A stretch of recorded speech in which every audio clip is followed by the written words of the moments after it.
हरे कृष्णा। ओम नमः शिवाय। मैं पुष्पा आप सबका स्वागत करती हूँ आपका अपने YouTube चैनल पुष्पा शर्मा हिंदी कहानियाँ में।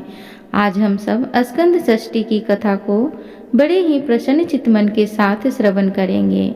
आप सबसे निवेदन है कि कथा को पूरी जरूर श्रवण करें और कथा अच्छी लगे तो प्लीज़ चैनल को जरूर सब्सक्राइब करें।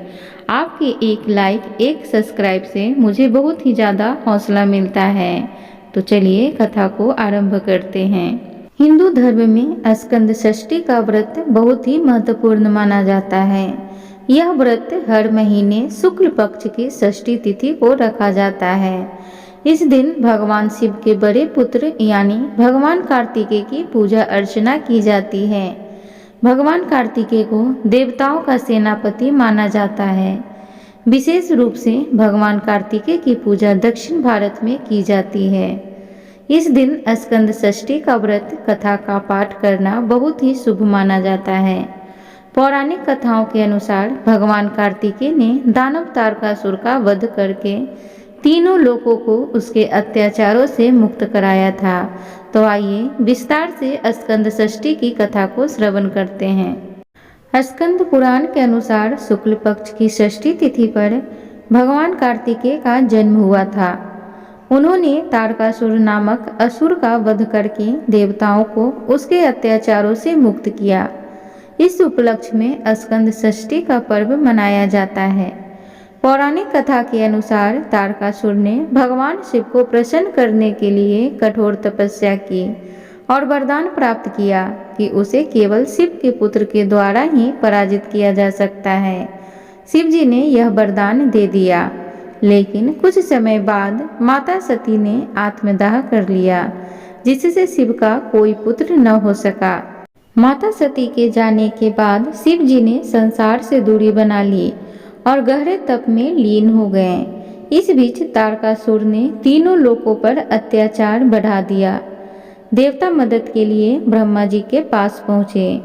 ब्रह्मा जी ने कहा कि तारकासुर का अंत केवल शिव पुत्र के हाथों ही संभव है।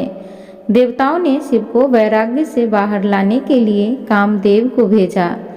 कामदेव ने शिव पर प्रेम के बाण चलाए, जिससे शिव की तपस्या भंग हो गई।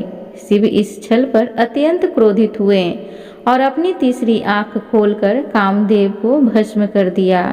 बाद में कामदेव की पत्नी रति ने शिव जी से कामदेव को पुनर्जीवित करने की प्रार्थना की। शिव ने रति के अनुरोध को स्वीकार करके कामदेव को बिना शरीर के पुनर्जीवित कर दिया।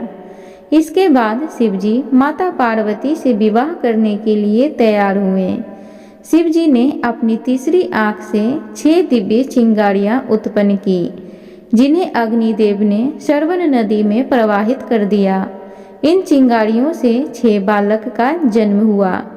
माता पार्वती ने इन बालकों को अपनी ममता से एक कर दिया और इसी से भगवान कार्तिकेय प्रकट हुए। भगवान कार्तिकेय 6 मुख और 12 भुजाओं वाले दिव्य योद्धा के रूप में विकसित हुए। उन्होंने युद्ध कौशल में महारत हासिल की और तारकासुर के विरुद्ध युद्ध छेड़ा। इस भीषण युद्ध में उन्होंने तारकासुर का वध किया। तारकासुर के शरीर से एक मोर उत्पन्न हुआ, जिसे भगवान कार्तिकेय ने अपना वाहन बना लिया। देवताओं ने कार्तिकेय की उनकी वीरता और पराक्रम के लिए देवसेना का सेनापति घोषित कर दिया। शुक्ल पक्ष की षष्ठी तिथि को तारकासुर पर विजय प्राप्त करने के उपलक्ष्य में स्कंद षष्ठी का पर्व मनाया जाता है। यह दिन भगवान कार्तिकेय के पराक्रम और विजय का प्रतीक है। प्रिय भक्तगणों, तो इस प्रकार स्कंद षष्ठी की कथा थी। उम्मीद करूंगी आप सबको ये कथा अच्छी लगी हो। तो प्लीज़ चैनल को सब्सक्राइब, वीडियो को लाइक जरूर करें। कमेंट बॉक्स में जय कार्तिकेय भगवान जरूर लिखें। धन्यवाद।